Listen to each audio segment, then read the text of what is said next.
Okay, today I want to talk about an incredible native species in Florida that I feed to my chickens and my rabbits all the time. I eat it as well. It's called BIDENS ALBA, believe it or not.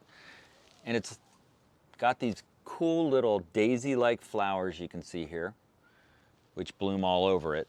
And it grows like a weed everywhere. I mean everywhere. Every vacant lot in Florida, you will see this weed growing. And I think it's viewed as a pest, but it's actually got some antibiotic properties to it, so it's good for your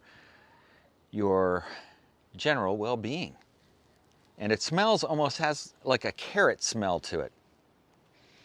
You can see I've got more of it growing here. Yeah. Eat your backyard. Hey, by the way, if you are not subscribed to Eat Your Backyard, please do so and leave a comment. Let me know what you think of this stuff. Also, check out my original music on Jedi Jingle Maker, where I have 5 albums that I'd like you to check out.